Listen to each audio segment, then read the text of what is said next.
Ito na mga bossing ko, ang aking mga napakadaming halaman na napakasuswerte mga boss.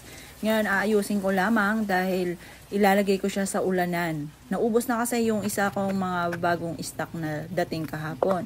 Ngayon po mga bossing ko, ito yung bagong dating ko ngayon. Ito ay bagsak presyo at napakamura.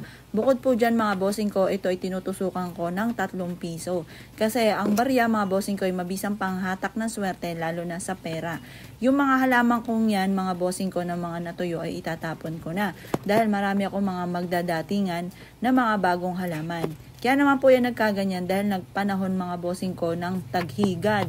Ngayon pa mga bossing ko ay dahil ako'y natakot mga bossing ko na magpunta po dyan at baka ako'y mahigad mga bossing ko at magkasugat pa ako. Dahil ako nga po mga bossing ko ay may diabetes kaya nagkaganyan po yan. Pero inisprayan ko rin po yan mga bossing ko at binidyo ko rin po sa inyo ang mga pang-spray. Kaso nga lang po mga bossing ko yung katapat namin na sagingan, ayun nga po mga bossing ko ay napakaraming higad. Kahit sprayin nyo po ay talagang matigas ang ulo at talagang lagi pupunta sa aking mga halaman. Pero dahil ngayon ay tapos na ng taghigad mga bossing ko, saktong-sakto, nagdatingan ang aking mga bagong stock at yun nga po mga bossing ko yung aking mga bagong stock ay napakasuswerte. Eto nga po mga bossing ko ay aayusin ko dito at syempre kailangang alagaang mabuti. Tinutusukan ko po ito mga bossing ko ng 3 piso.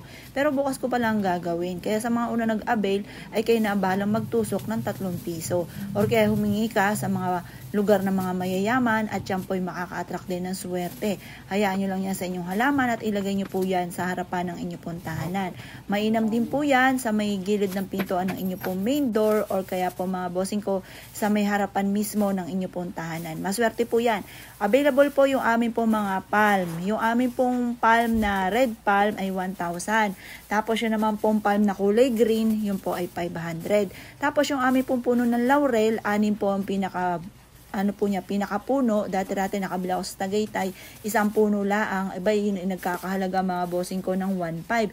Pero kapag po sa amin mga bossing ko, yun nga po mga bossing ko sa amin ay 6 na puno, 1,500 lamang. At napakadami po mga bossing ko, napakalusog po niya mga bossing. Yan, nagdadatingan mga bossing ko at nagdadaanan ng mga kapitbahay. Kaya tayo ito do bati rin. Ako po'y tatakbo mga bossing. Charot!